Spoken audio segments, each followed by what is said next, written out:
Okay, so for Play Week and Learning Creative Learning, I can't think of anyone better to have here than Eric Rosenbaum, who I think sort of both in his own playful approach to the work that he does and in the way that he's tried to support playful approaches for other people, I think has a lot to say on the topics that we were talking about and reading about this week. Actually, Eric and I have known each other for a long time. I first met Eric when he was an undergraduate at Harvard, and then he was at Harvard Ed School. Then he was a graduate student in our group, in the Lifelong Kindergarten group, got his PhD from the Lifelong Kindergarten group, has had various experiences with Google and other places, and has been with the Scratch team for quite a number of years now, is now director of Scratch Lab, doing new innovations inside the Scratch team. So it's great having Eric to come, talk about some of his experiences. I thought maybe we would start with one of the projects that Eric worked on when he was here as a graduate student was one that I think captures a lot of the spirit of play that we were reading about and talking about, as also written about. And there was an article you read that the Design for Tinkerability that Eric and I co-wrote, and the Makey is written about it there. So I thought we would talk a little about that and have Eric, talk a little about the experience of creating Makey, some of the things people are doing. But maybe just to get started, should we just start by showing the video? I do have the video here of the Makey video. Do you want to just give a little bit of a context around it? Sure. Hi, great to be here. This is going to be fun. We'll just watch the first little bit of the video because it can be hard to describe what this is, and the video will show you, and I'll talk over it a little bit. Okay. So yeah, we can go for it. And this time was actually roughly when this is, how many years ago is this? 15 years ago, maybe? It's 2012, so like 11 years. 11 years ago, okay. We had our bananiversary. Yeah. You can see why we call it that. Maybe it's 11, is it? An anniversary? I don't know. It was the 10th, I think, was the intention. Yeah. So you can make anything into a key with Makey. Instead of pressing your space bar, you plug in something like a banana, complete the circuit, and the computer thinks you press space. So to play Mario Brothers, instead of using the arrow keys and space, you can make a game controller out of Play-Doh. You plug it in, and now you can play Mario on your actual Play-Doh controller. It's a little squishy, but it does work. For Pac-Man, we decided to draw the controller in pencil on paper.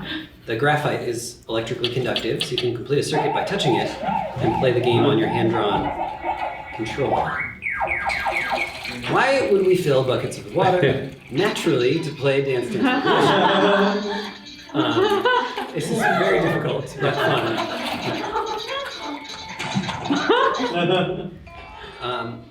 We wanted to play the piano with our feet, so we wired up the stairs, and it completes a circuit as you step on each stair. The banana piano, the human synthesizer, so you complete the circuit with a high five. It works with Makey's team. And here the cat, it sits on the foil, and when it drinks from the water, that completes the circuit to press the button to take a picture, so you have a cat selfie. Yeah. And here we make some words out of alphabet soup. I think we can stop the video there. This was and there's me and Jay Silver, the other inventor. We did a Kickstarter campaign, so that was the video for that. And so now Jay runs the company, and people use Makey all over the planet. And one of the most exciting things is how many examples we see every day of people using it in ways that we didn't expect. That's super fun. Which I do think is probably a good indicator of the success of a playful creative tool is, how people used it differently than you imagined it. We were really focused in the design on open-endedness, and yeah, that's one of the outcomes. It's kind of paradoxical. You want to design something so that people can use it in a particular way, but then we want to design it so that they can use it in ways that we didn't expect, and it does happen that way, which is great. Do you want to say a little bit about the thinking that went into it as you and Jay were working on this? How this idea evolved.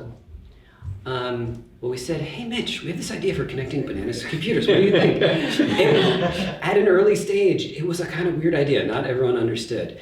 But there were a lot of precursors, kind of threads leading up to it. Well, actually, now that you said so again, they did come to me. I must admit, at first, I didn't quite get it, if you remember that. It's understandable. Yeah. And I do remember the three of us were stuck in Denmark together when there was the explosion in Iceland. What was The volcano. The volcano. That stopped all air travel. So we were stuck in Denmark for 3 days. And then we took a train from Copenhagen to Oslo. Yeah. So it's like a 12-hour train ride or something. So they had 12 hours to explain me and try to convince me.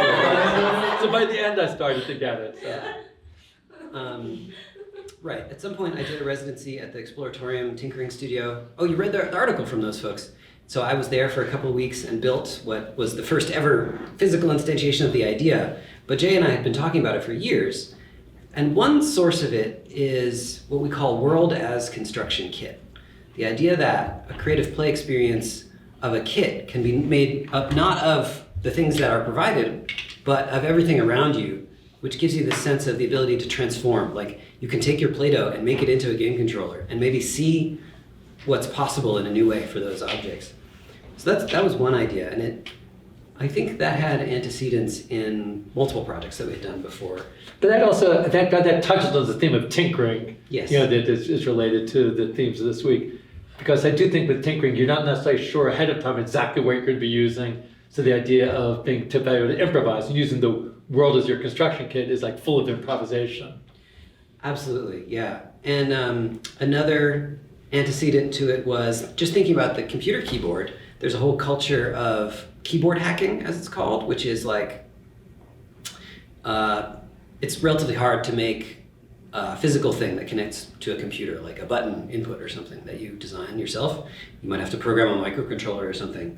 And so a workaround that people were doing around the time we were thinking about this was taking an existing keyboard that you would plug into a computer, like to type on, and cracking it open, modifying the circuit board on it, and soldering wires to it. And so one question is like, what if that was much, much easier? Which led to the idea of maybe we could make something that pretends it's a keyboard. So when you plug Makey in, as far as the computer is concerned, you've plugged in a computer keyboard. You just have to make your own keys.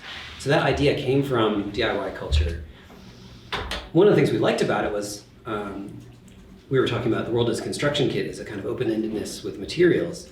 Similarly, on the computer, there's an open-endedness there because pressing keys as an input means instead of designing a custom application for this, you just use anything at all. So any application on the computer that responds to key presses, you could connect the Makey to and it will work. So like most games, lots of music things, any web page. It also does mouse clicks and mouse movement. So that was another source of the ideas. And then a third one is thinking about electrical conductivity as a thing to play with. Actually, it goes way back because the original Cricket kits had resistance sensors, and then the scratch sensor board had this. It's basically like there were alligator clips. You could plug it into something and measure the electrical conductivity of a leaf or a piece of cantaloupe or a film of water or a line drawn in graphite.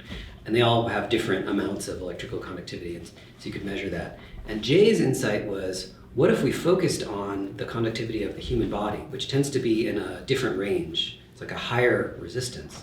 And we realized that we could actually detect that, and then combining that idea with make it into a keyboard so that it would be about completing a circuit with your body to trigger a key press was the magic moment. And that was several years before we built it. Yeah, but like the example in the video of the high-fiving and making different sounds, I think that's always one of the classic demos is people sort of, touching each other and playing music just by completing a circuit. There's a theme in a lot of the tinkering that you've done, is you've done a lot of tinkering with music. And even though actually we use the word play for music, people play music all the time, it's a little different than playing with music. So I think one thing that I think that you both play music, actually Eric is a very accomplished trombone player, correct? And I played lots of other instruments. But in addition to playing music, he plays with music, yes. Which I think is, I think an important element of the things you do. So maybe we do have a video of people who used Makey to play with music. Is that a good way of talking about this? As part of my dissertation, Explorations in Musical Tinkering, I collected a lot of different examples of different ways that people were making music with Makey that went beyond some of the more obvious things, like making a piano out of a row of objects. And I eventually collected short clips on YouTube from different people And we don't have to watch this whole thing again, but we can. And again, this is again, you did it called musical tinkering is the way you were framing this. Yeah. So we start with someone, I think this is from Thailand. She made it, instead of bananas, it's flowers to make a piano. So that's already like different and interesting. That's cool. Here's a piano made out of gummy worms. Again, the stickiness, but it still works. Or one that you play with your feet. And then drawn in graphite. Starting to see slightly different shapes. Now this one, a whole musical score, so it's more like musical notation, but that you play with your fingers. And then here, this is actually one that I made, it's done with conductive paint. A musical composition around a ring.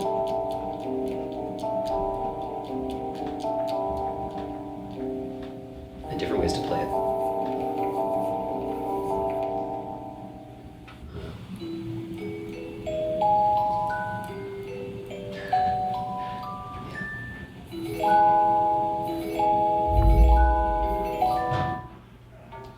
Did you should that do this now or did? We could do it next, yeah. Okay, A more elaborate one, that's a musical painting, again with conductive paint.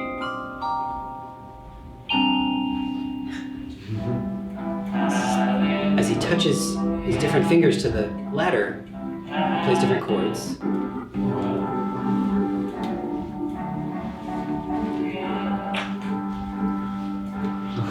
And then here, the balloons have conductive paint, so as they touch the foil on the ceiling, they trigger different notes. And it gives an interesting behavior as they bounce. It repeats the note. Here there's conductive thread sewn into the fur jacket. So she makes an ambient musical jacket. And a tiny drum kit made of Play-Doh and foil. Another musical glove with more notes. And a duet between the musical glove and the tiny drum kit. A way to think about music in a loop around a ring on a pie plate. Musical markers. So each marker triggers a different music clip. The paper has to be wet. Oh, that's amazing. So adding bass notes to the guitar. I think they're coins actually.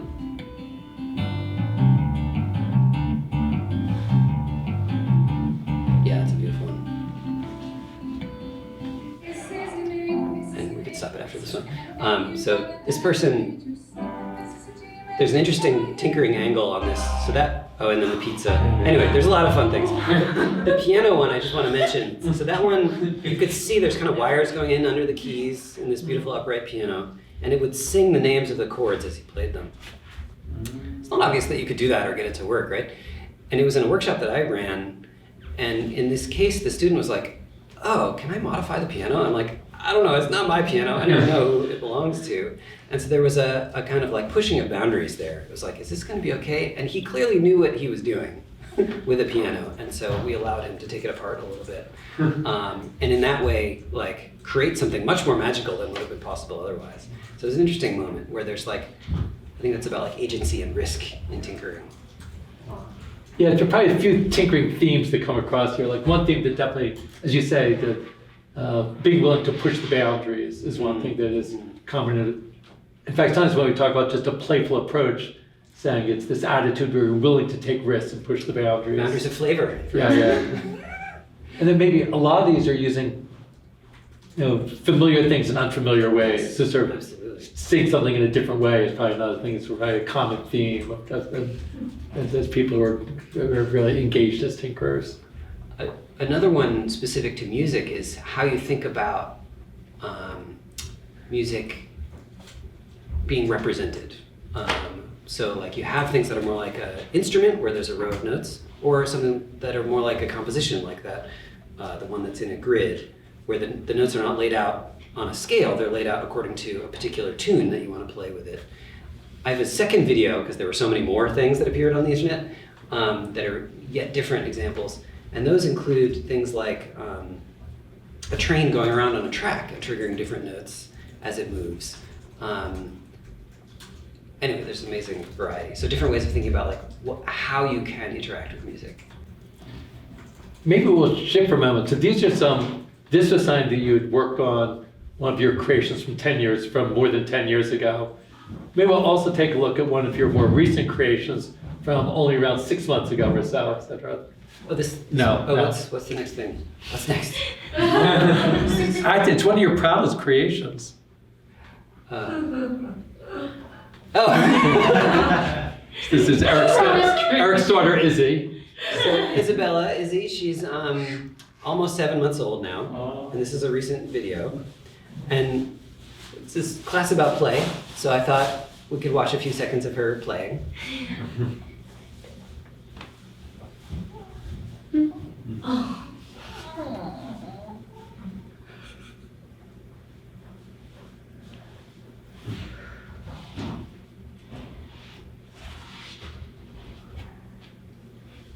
There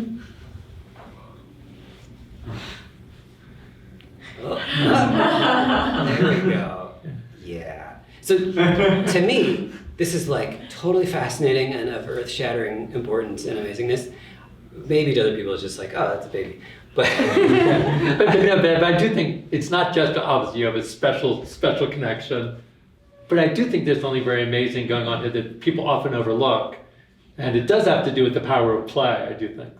well, yeah, one of the things I noticed as a difference between the experience in the moment of watching her and then going back and looking at this video is just how much is happening.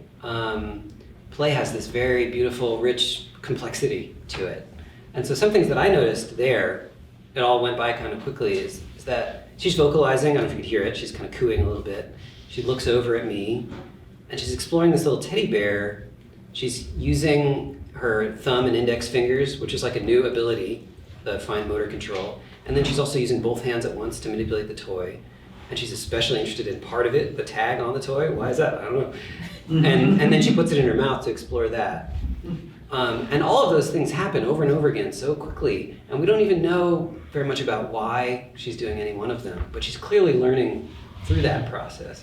There's just a lot to pay attention to. That's what I find. And obviously, and although it's not obvious to us, but there's so much being learned by this, because the nature of object, the nature of things being separate from you, the nature of hard and soft things, the nature of things that wiggle around, and How your flop own around, and how your fingers work, like how you can feel things with your lips and tongue, like it's all in there. And when I was looking at it, and we chatted a little bit, it does raise the question. Clearly, I do see that when we see play as this, way of sort of exploring the world and, sort of trying things out, testing the boundaries, which we see Izzy doing here, of testing things out. What happens if I put it in my mouth? What does it taste like? What does it feel like?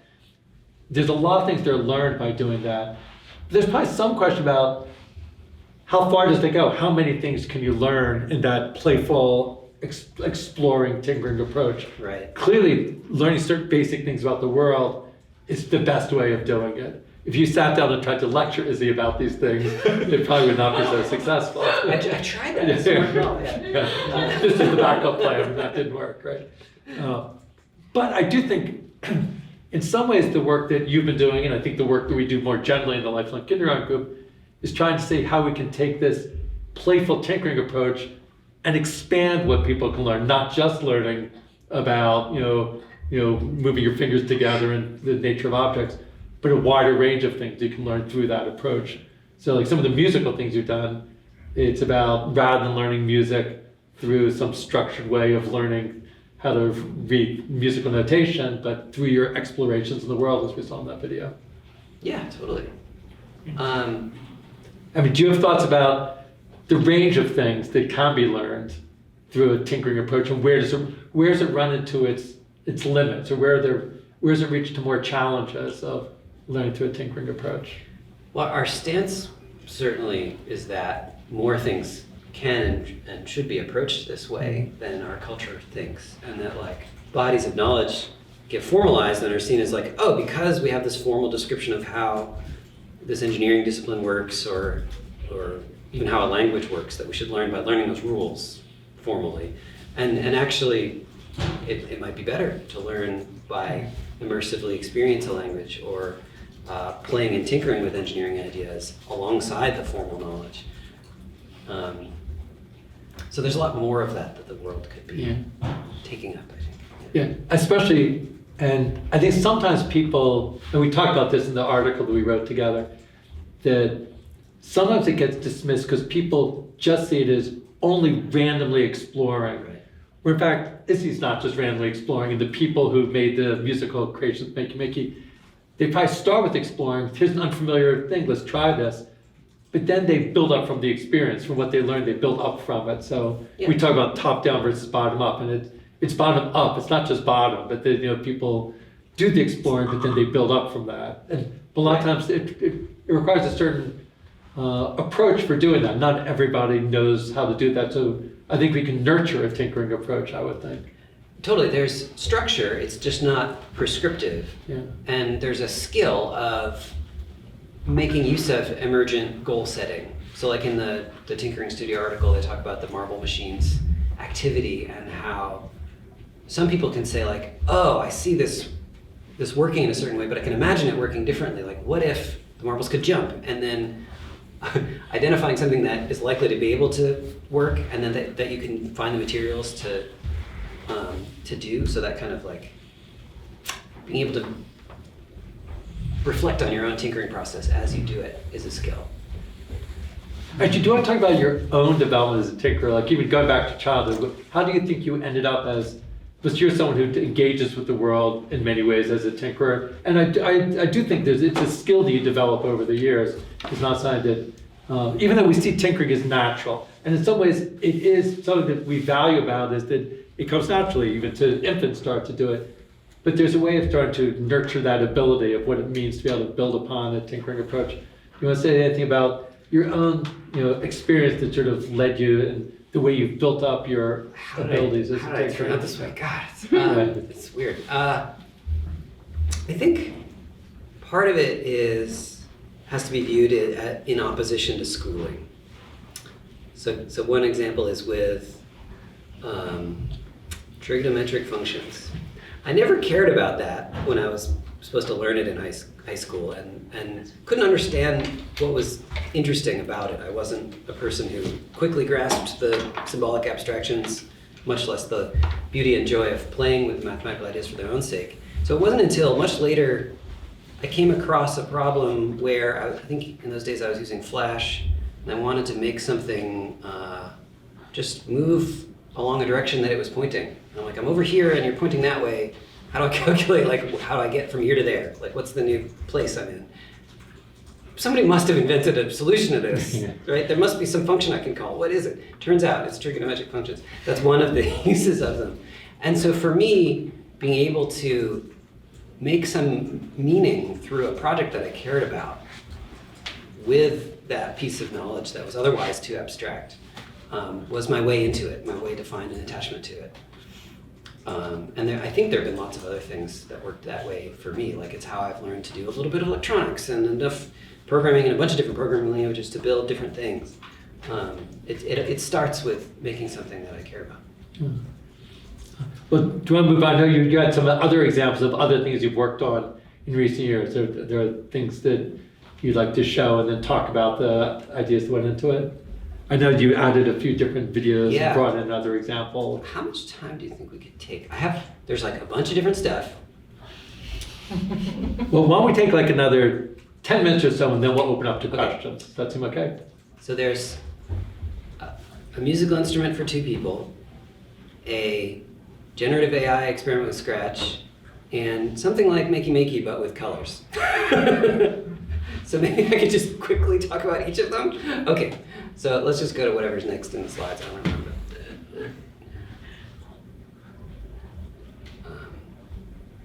I think it's probably the instrument.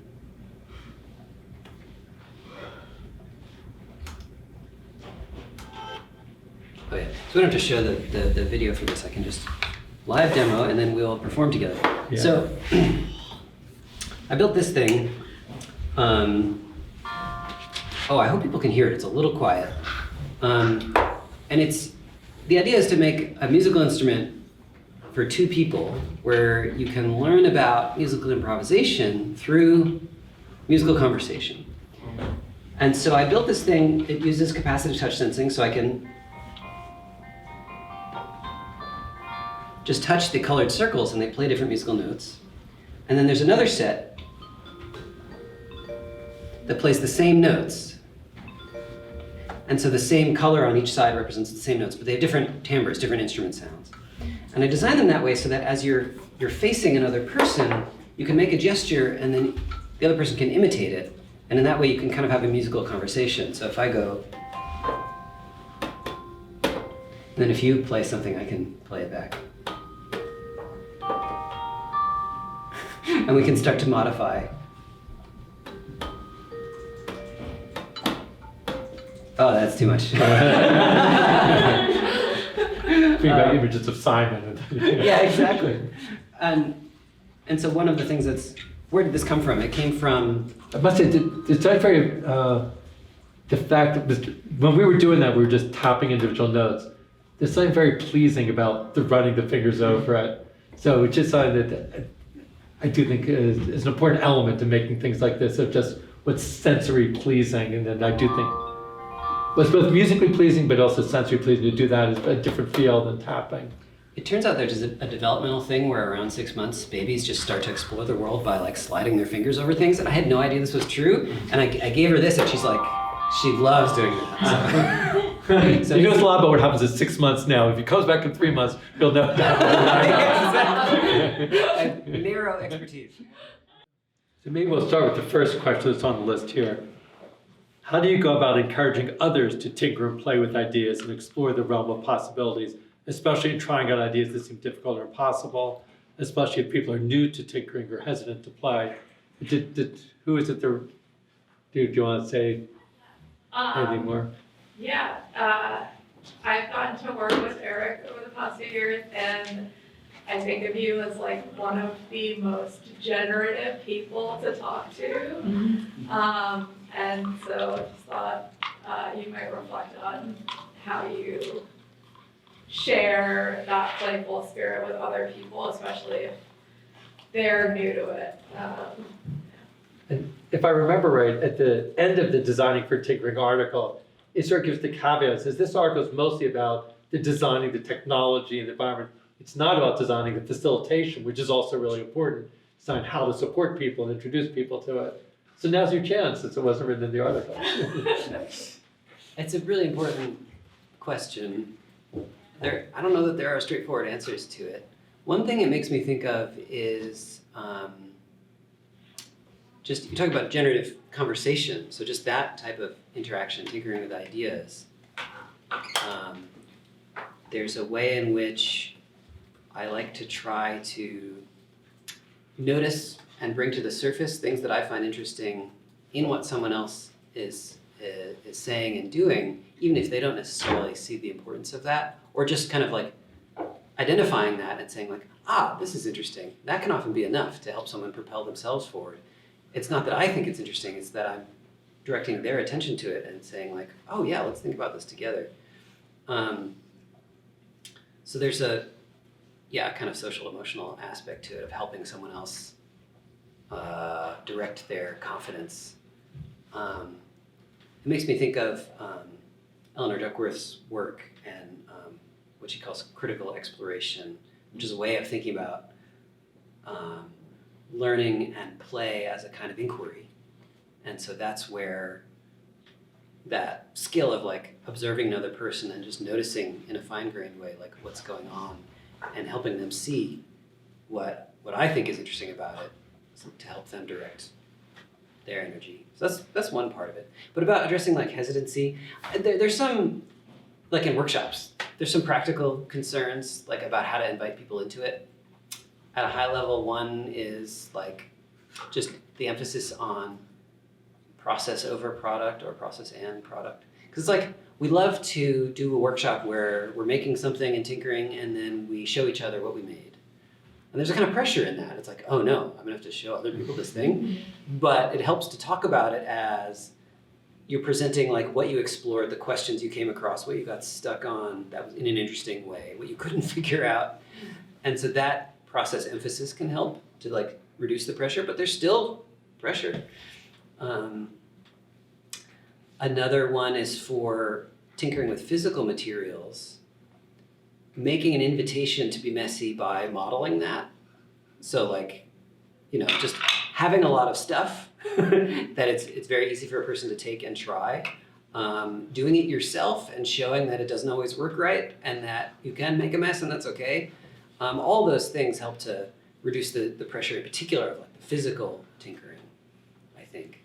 But again, that's tricky because a lot of people feel intimidated by those things.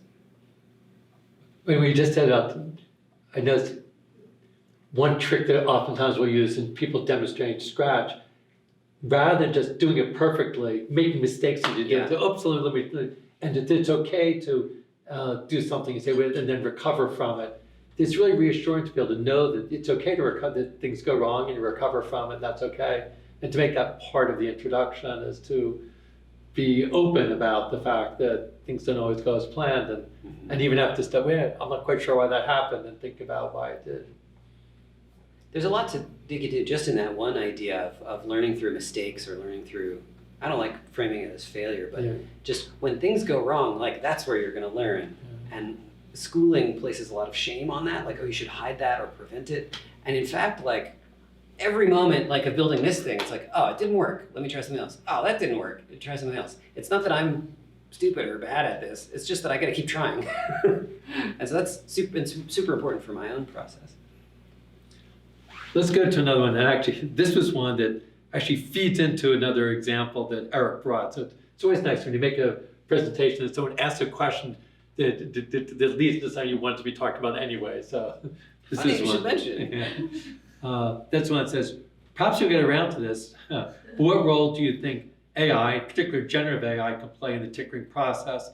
I get the sense that, especially in education, AI, as posed in the latest apps, are almost threatening to replace making and self-creation altogether. So you can talk about that generally, but then I know that you have a particular example that you might show. Hot topic. I've been playing a lot with. Was it Joanne? Yeah. Yeah. Do you want to say anything more about that, Joanne? Yeah, I guess I'm so excited about the space of generative AI, but I can hear like a dominant thread of worry. It's like kids are taking this and they're just asking it like, write me a whole essay. Yeah. And that's like leapfrogging over the whole process of creating something and just giving them the output. So I'm just like really curious, as you're a specialist in tinkering, like how do we reclaim some of the, I hope like the desire isn't lost, but like reclaim that kids want to actually be making stuff and not just like pushing buttons asking like, give me the final product. It's an important question. I have been thinking about that exact thing. And I love playing with generative AI too. Both the text generation tools and also image generation tools. In tinkering, one of the ideas we talk about is a conversation with the materials. So when you are playing with and making something and it does something unexpected, maybe like the Legos just tipped over, it's like, oh, maybe I could use that angle. There's this feedback from the physical world or from materials that you can also get from digital things as you play with them, like Scratch projects. And so my view is that the most promising way to think about generative AI is as a kind of place to bounce off ideas, a kind of conversation partner, or a source of inspiration, that it doesn't need to replace the final product that you make, and that maybe we can preserve something uniquely human in what we do. So it doesn't replace that. I did an experiment recently this is not something we've shared publicly, but just internally in the Scratch Lab world, of connecting DALL-E 2, which is one of the state-of-the-art text-to-image generation tools, to Scratch, and actually putting it inside of the Scratch user interface. So I don't know if people have played around with Scratch yet, but one of the things that you do is choose or create your own character to make an animation or game. And so what if, when you're making that character, you could just, instead of having to draw it or go find it, you could just describe what you wanted. Like, I typed in superhero mug, like coffee mug, and it just made that for me in a few seconds. Really magical. This is DALL-E text-to-image generation. And so then seeing the mask on, I was like, oh, that's kind of cool. What if it was a whole group of them? So I made a few that didn't work out very well, and eventually settled on the idea of a superhero croissant, which came out great, as you can see, with a little cape even. I was like, arranging them together on the stage, I was like, oh cool, that's the breakfast team. And now I have an idea for an animation to make. And so it's not the case there that DALL-E 2 did the whole thing for me. We're going back and forth and exploring in a space of possibilities. And there's a bunch of other examples here of weird things that I've made with it. This one is a sequence. So there's a story. I made a wizard, a sort of dwarf or gnome sprite, anyway, and a cave for it to live in. And I thought, oh, okay, maybe we're gonna leave there and go on an adventure. And so the next prompt for the background, the prompt is like the text you give the system, was outside the cave. It's like, oh, we're outside the cave. And it made something weird up here. I don't know what that is. It's not thinking about anything. It doesn't have an idea, but I can get an idea and say like, what's a weird thing up on a hill? So that was my next prompt, a weird thing on a hill. And it made this mushroom. It's a weird mushroom. There's a lot more to the story as the mushroom grows in size and takes over the whole universe. But what's interesting to me about that was the back and forth, where the things that it did unexpectedly, without any knowledge or meaning or intent behind them, but that are just kind of noise, gave me ideas. And then I can feed that back into the system. Just to allude to the rest of the story, the reason that we're not going to share this publicly, well, there are many reasons, but one is that there's algorithmic bias in text-to-image generation systems. So in many ways, they're not appropriate, we think, to put them in front of children, at least like with the Scratch brand associated with it. And also, it's just not free, so it doesn't scale well right now. The fact is that technologies are changing very rapidly, and so I wanted to get a sense of what the future might look like just by trying it, even though there's a lot of problems with it now. We'll do one last question before we go into the activity with the face sensing. There's a question about how do you think tinkering varies across age groups, and how might these dynamics differ for intergenerational tinkering? So what are your thoughts about it having worked with people at different ages? Actually, who is it that posed that question? Was it someone online? Oh yes, it's Amelia. Oh. Amelia, do you want to say anything about it? Oh, there. You have to tell us first, you have to tell us where you're dialing in from.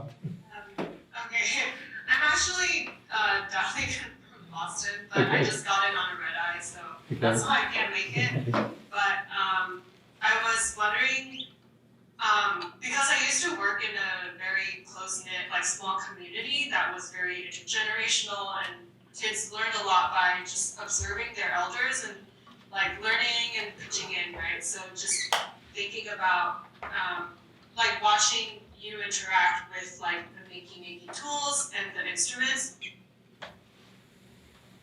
Oh, computer might have gone. Your computer died. Oh no! Here. Is this the right, I don't know if it's the right one. is that the right thing? No. Maybe you can Open jump in it. a Zoom call. Oh, Yeah. okay, yeah, good There, I idea. got it. It's a, Perfect timing. Hi, sorry, the battery ran out. Alright. Back. I can't remember But- when it cut out, but. Well, you talked about intergenerational community and everything, so yeah. maybe, why don't you go for it, Eric? I was just realizing that it doesn't feel like my expertise really is at the center of that. It was a powerful and important question. It makes me think of another former Life in Kindergarten student's work, Rick Rose, who did a family creative learning project, so doing Scratch and Makey among other things with multiple generations of the family present at once and looking at the affordances of that, which is such beautiful work. I don't know. And that's actually one that, mentioning Rick Rose's work, one thing that struck me is she found in a lot of the cases that both the kids and the adults were learning from each other about different things. Yeah. And they each gained a new respect for the others, what the others could do, even though they had different sets of abilities.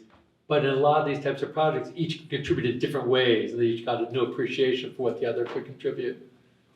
One of the things that changes is motor skills. So like the ability to operate alligator clips changes with age. And so like there's that kind of very practical concern. Another one is, and so Makey is appropriate down to a certain age, but not below. Another concern is like language and literacy. So like we have Scratch that has words on the programming blocks, and then we have Scratch Junior that doesn't. So there's very practical things like that. Another one that changes is just reflections, the ability to step outside of the situation and contemplate the journey that you made and what you might learn or how you might do things differently. And that's something that develops over time and that I studied a little bit in my research here. But there aren't strict boundaries on that. But it's one of the ways in which elders and younger people interact for sure around tinkering, is that kind of like giving context or thinking about bigger picture. And probably connects to something you had talked about earlier was the willingness to dive in, and it's okay if things don't go as planned, where kids usually are much more willing to do that than adults. And Yeah. how is it that you can then, make it comfortable for adults to dive in and not worry so much about if it goes as Another part of designing for tinkerability that we didn't talk about is making everything work with everything else and making it so you can poke at it without breaking it, which are two of the things that are baked into the design of Scratch and of Makey, that you can just plug things in and try them, which, like you said, yeah, kids are much more willing to do. And then you learn by finding out what happens just by poking at it.